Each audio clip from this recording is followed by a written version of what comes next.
in passing. Yeah. I So don't know. The camera doesn't like me. I give up. That's all right, That's Nick. all right. I can hear you though. You can just yell out. I'll ask you some questions and you can yell out. Wait. We'll just wait for LB. Yeah. She's seen the message that I've sent her, so she won't be far away. Well, while LB's coming in, crew, let's jump to this slide here. At the top there, you can see that I'm going to use poll everyone for just one of these slides. So the way it works is you text that Ashdeen532 to that number that you see on your screen. And so I want to know your top 3 favorite veggies. Okay, so as they text through, you might just have to accept something, and as they come through, they'll populate on the screen there. This is fancy. Simon showed me this. It was pretty cool. Yeah. Are you recording this, Jimmy, for people? Yeah. I'm recording it via Zoom.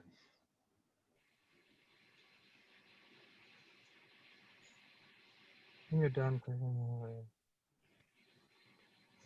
Here comes LB. Right, Ash, insertion. When you're done, reply leave. Okay. So now do I just text you the answers? Yeah, whatever your top 3 are, Dan, and that should populate up there. Hey, LB. Hey, sorry about that. No, you're right. Hey, LB, we're just getting the conversation going. I want to know your top 3 veggies, and the way you're going to tell me is submit them to that number that you see in your top of your screen there on the slide. So you can text Ashdeen 532 to 61427 541 357, and that should come up there. Hell. That's a bad veggie. I'm struggling with this question. Hey. Okay. Oh, I see what I just did. Shit, I just looked up. Right, got it. And I want to know this because from the research that I was doing this week on for getting ready for the webinar, it really seems that everyone has such a diverse range of vegetables that they use and their standard or their go-to meals. And this would be a good way for us to share how everyone gets variety of veggies in the day, and we can share some recipes and some strategies. I've actually just Googled list of vegetables to try and help me here. How do you add it again? Up the top? Yeah, just up the top there, Leanne. You'll have to text that text to that number, and then it'll ask you to accept something first. Nice. So far we got tomatoes, mushrooms, cauliflower, eggplant, carrot. Nice. Who's put eggplant in? Who's in the eggplant? That was me, Nikki. How do you have eggplant there, Nikki? Do you know what? I should have it more, but every time I do, I just think, why am I not eating this all the time? It's amazing.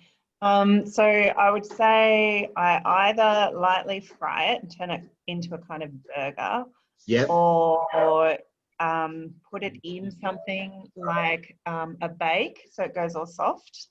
Yep. Nice. Cauliflower. What else? We got broccoli, mushroom. Who's mushroom? Fiona. Fiona. How do you have your mushrooms, Fiona, or how do you get them into your Well, I eat them in salads. I eat them in put them in omelettes, and even like if I got like a risotto or anything, I'll stir fry everything like that. I put mushrooms in all of them. Yeah, lovely. So we have a few there, crew, and I think throughout, let's keep chatting so we can share those ways that we get the veggies into our day, because it's all about increasing our veggie repertoire, hey? Okay, so today we're going to be talking about how to hack your veggies. First off, let me go back to Dawn here. Alrighty, Chris. So that photo there shows us, demonstrates the various biological functions of vitamins and where we can get them from veggies. So the stuff of plants powers our performance. Leafy greens, legumes, fruits provide our biological systems with ingredients for movement, protection, and longevity. For example, biotin, derived from soybeans and other legumes, drive human energy. Vitamin E, found in spinach and kiwi fruit, combats cellular damage. Or vitamin C, which is ascorbic acid, from peppers and kales, are like safeguards or our guards of the night's watch, safeguarding our body from the same biological processes that browns a banana. So what tactics can we use to help us eat more veggies? So the first one, we're going to talk about 5. The first one we're going to talk about is variety. So Megs and colleagues, a research group, showed that people eat more vegetables when a variety of vegetables is served instead of a single type. This is because we quickly lose interest in one taste via a phenomenon of sensory-specific satiety, which explains how we can ingest so much food at a buffet. So you can see in the graph there that when the participants had the variety of vegetables served to them over just one type, they were able to eat more. But interestingly though, I do notice that broccoli looks like it was easier to eat more of than the carrots and peas as well. And this kind of makes sense, right? If you've got more than one vegetable on your plate, it's going to be easy to eat more of it. But this is a great idea for being able to increase from going from no vegetables to 1 or 2 more. Okay, next, substitution or addition. So veggies can be substituted or added to any meal to increase fullness and reduce your hunger. And they can also aid weight loss.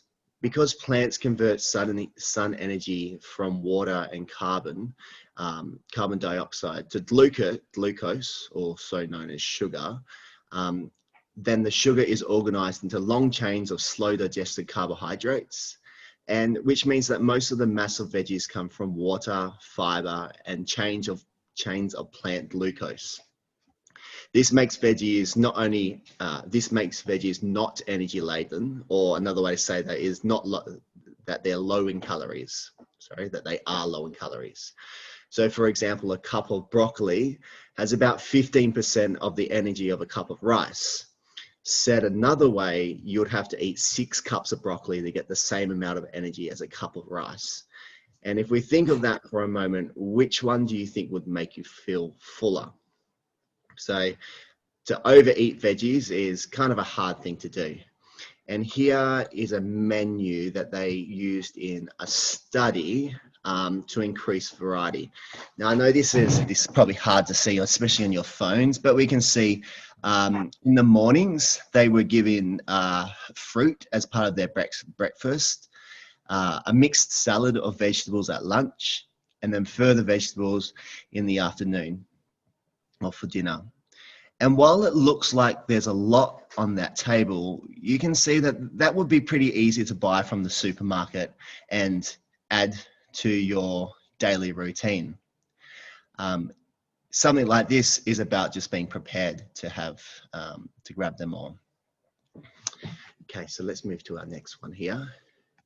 So secret celery, this is the one I like. So some people find the sight of veggies repulsive, or the volume of veggies tiresome to eat.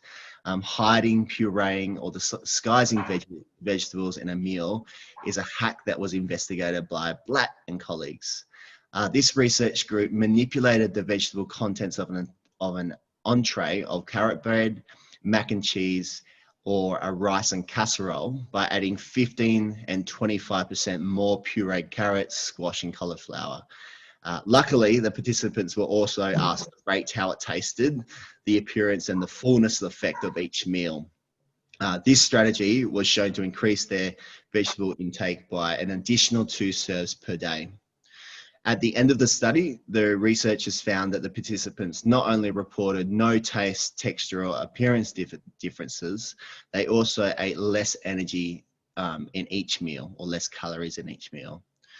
So when veggies are hard to swallow, it's best to have them pureed, sauteed, maybe in a juice or in a sauce. And I was wondering, Leanne, do you have a way that you might use one of these strategies, like the puree, saute, or in a sauce, to hide your veggies for the kids or for yourself? Yeah, definitely. I really struggle with getting all my veggies in. So in my smoothie in the morning, I put a lot of spinach and sometimes broccoli. Mm-hmm. And also with Luke, who struggles, he still eats some of his puree, but he gets all the veggies in. Mm. And when you're pureeing them, how do you prepare that? What's the process of pureeing the veggies for you? Mainly, so if I'll just put them in my smoothie straight away, like I won't do anything different. Like I'd do them, and I'd add my protein and add then my strawberries or my frozen bananas and my almond milk and some almond meal. But like for Luke, I will boil them and then I will puree them. And we've been told, like for him, because he has a swallowing, sometimes he gags, so we start with pureeing them, then we get them a bit more lumpier and lumpier. And then so they end up like a mashed potato that he'll have. Yeah. Does everyone else think that they could use that type of strategy in their meals? Yeah, I can see some heads nodding. For me, I find putting bags of spinach into things like bolognese or stir fries, they literally disappear. A whole bag can disappear into a stir fry, and it's so easy to then be able to get a big serving of veggies in one meal. Since I had the chat with you also, I used to have like a smoked salmon sandwich, which I would only put probably a piece of cheese and tomato in, and now I probably have more spinach in there than anything else, and I don't find any difference. So great. Okay, let's move to taste now, team. So I haven't always liked the taste of veggies. I found the smell of asparagus akin to old knee sleeves, or the texture of mushrooms pretty rubbery. Unsurprisingly, if you don't like the taste of veggies, you're unlikely to eat veggies. And this is often a shadow from childhood exposure to veggies. Thankfully, this can be undone. Nicholas and their research showed that adults and children can learn to like veggies by repeated exposure to veggies when paired with a favorite taste of food. So let me say that again. Adults and children can learn to like veggies with repeated exposure to the veggies when paired with a favorite taste or food. So it wasn't until 2010 that when my aunt cooked me a dinner with asparagus, and she had wrapped it in prosciutto and garlic butter that I realized that I probably do like asparagus. It's just the way that they're prepared. Or for example, now I can have mushrooms in like a tomato-y bolognese, and that's almost indistinguishable from the actual sauce taste. So this is a good way to expose us to more veggies and to explore those tastes. So, and I would say this, so next time you're at a fancy restaurant, this is a great way to try new veggies, because you can see how they cook them and the different tastes or the different foods that they pair with them. Okay, and with some knowledge, you can reverse engineer a meal like that. Once an offensive vegetable may become part of your favorite foods. Okay, next, vegetation. The most powerful way, and this is the most important hack here, is to continue your education on vegetables. Learning to cook a wide range of vegetables in a variety of meals means that you'll have more recipes in mind. You can do this by speaking with a friend or colleagues, attending a webinar like this, or simply by searching the web. Here is a search for purple kale, which have suddenly appeared in our Woolies over here. And you can see that some of them are under 10 minutes, while others of the recipes are longer. So there are plenty of resources at your fingertips. If you want to add another vegetable in, it's as easy as standing in the supermarket and going, oh, how do I make a kale something? Okay, and I've just searched purple kale recipes there. Regarding back to education, so one-on-one coaching has been reported to be the most effective way to help adults learn behavior modification. A research group in 2005 showed that weekly individualized advice helped adults increase their vegetable intake over 6 months. The importance of education is also emphasized from the variety study that we talked about at the start. So after the 12 months, after the study had finished, researchers followed up with the participants 12 months later. They found that 60% of the participants who had increased their vegetable intake returned to baseline intake because, as the participants said, they didn't know how to prepare the food. So if we're given the food, so for example, like it might be delivered in a youth foods container, if we're not taught how to prepare them, we're unlikely to continue eating those meals. So in conclusion, or in summary, to hack your veggie intake, these are the 5 things that we need to do. Add 1 or 2 new vegetables to your veggie repertoire and have more than one vegetable type on your plate. Swap some, but not all of your grains or meats for a mixture of veggies. Remember, you can eat a greater volume of veggies compared to grains or meats. Veggies can take on the taste of other foods when sauteed, pureed, or in a sauce. A bag of spinach will wilt into less than a cup and is easily hidden in casseroles, bologneses, and stir fries. Practice pairing your favorite flavors with veggies to learn new tastes and dishes. And learn the skill of cooking. Yeah, ask for advice, cooking advice from a friend or family member, or get in touch with us at Range of Motion Nutrition Coaching. Fiona, can you tell me which one of those would you say you could use in the next couple of days to help you increase your veggie intake? Or are there any that you already do? Probably making sure mine's probably making sure I put more veggies in than meat when I do things like casseroles or stir fries and stuff like that. So substituting some of the meat out probably for more veggies. So I will put spinach into stir fries and stuff, but I might only put like a handful in, whereas I could probably put a whole packet in. Yeah, that's true. And does anyone have any advice or suggestions for Fiona of good meat substitutes or good grain substitutes in a vegetable form? Dan? Sorry. The faces kid at my car door.